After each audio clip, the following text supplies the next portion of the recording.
Hey there, hope you're keeping well. Something that I wanted to do for quite a while was to get to grips with using a lathe.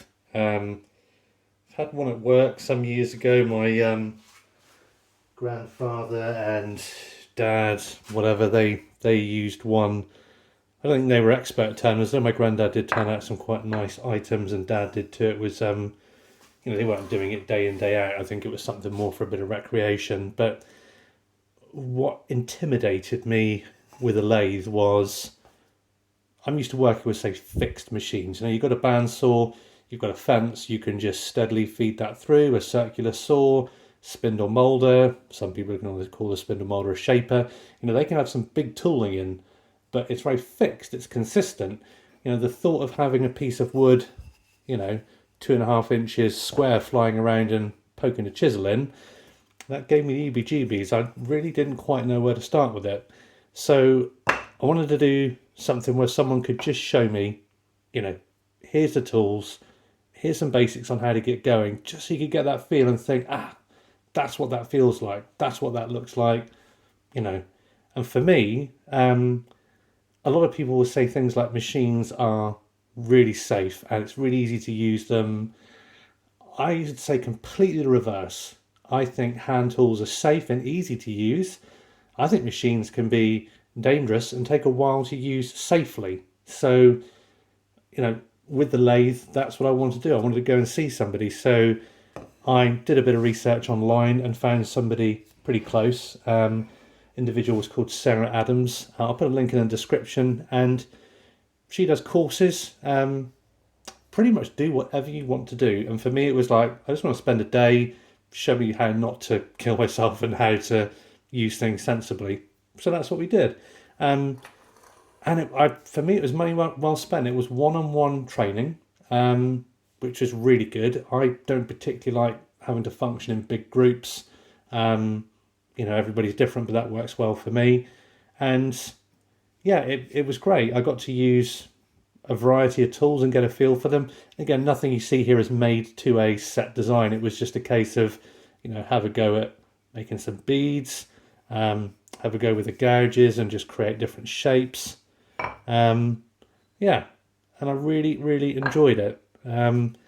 Still a lot to learn, but what I can do now is I can go ahead and maybe look at a video and think, okay, that's how that person's using that chisel, whatever, that's how they're moving the tool to get their shapes, and I'll know how to do it. Whereas I think if I just got my lathe and fired it up and got a few snatches or breakout, I think I'd soon lose heart with it. And I think the course, at the time of doing this video, I can't remember for sure, I think it was about £120 for a day. And for that, you're getting one-on-one tuition with someone, and you can see Sarah's work on her website. Very high standard work. They're giving you the benefit of their knowledge. You get to use their tools in their environment. There's nothing pushy or weird. They're like, hey, look at these tools, you need to buy them. Really down to earth experience, and I really appreciated it. It was a really lovely day. At the end, we made a pen, which again, it was just a good psychological thing to do. And when I say made, I didn't do very much. There's a proper setup where the two sections of wood are set up, and you just carefully use the roughing gouge to just get these quite fine. And and Sarah did a little bit of finishing off on them, and it was just one of those things. And she had a pen making kit which she then put together. But it just opens up possibilities. And my thing is, I'm probably going to use it for furniture, where you make maybe parts for legs. That's probably the main thing. Chair making. That's what I want to get down with, and possibly also just maybe of an evening. If you're making a piece of furniture, that can be quite a commitment time-wise. You think, right, I want to make a table, dresser, whatever it might be. You might be thinking, oh God, I've only got an hour to spend. Whereas you think, well, actually, I want to come out and I just want to get in the zone and do something. I could imagine when I'm proficient, you could come out and think, right, I'm going to knock up maybe a candlestick or whatever it is. I don't want the candlestick, but it's like, well, okay, that's a gift for somebody. That's one less Christmas present to worry about. Or, if you want to make something quick and easy, you could make a stool or something like that. Make the legs up ready, and it wouldn't be too difficult. So I think it's bringing that bit of rhythm to the work at home when you think, well, I don't want to get always bogged down in really difficult to learn things. But yeah, my big takeaway is I think courses are worthwhile for something like machine use, and I don't think that's promoted enough for people's safety and confidence. Very much so. I think within reason you can learn how to hand cut joints just by watching a video, more or less.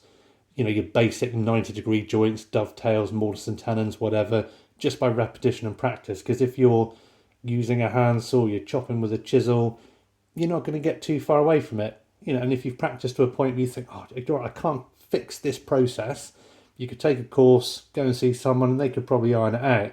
But with a machine, you fire that thing up, and it's like, okay, what speeds do I do? And with a table saw, how should I set my fences up?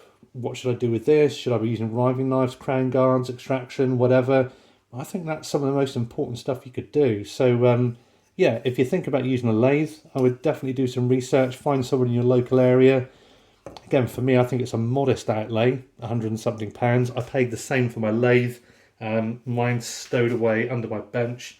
It's a Record DML 24, which is very simple, straightforward lathe. I'm going to mount that up so I can have it under my bench, then put it on my bench, fix it down, do a bit of lathe work, and then put it back under the bench because I genuinely don't have a lot of space at home. But yeah, give turning a go. I think it can complement any type of woodworking, and if you can go and see someone with some skills, I think it will really overcome a bit of fear as well. Well, you might not be afraid of it, but I think a bit of healthy respect rather than fear is a good idea. And some people, no doubt, they can watch a video, away you go. But with something like a machine and spinning bits of wood, I found it really valuable to go and see somebody. And I'm never going to give instruction on turning. I'm never going to get to that level. But my only bit of advice is see someone, get a bit of training, and I think you could really enjoy it. I know I certainly did, and I'm looking forward to in the future making a few pieces.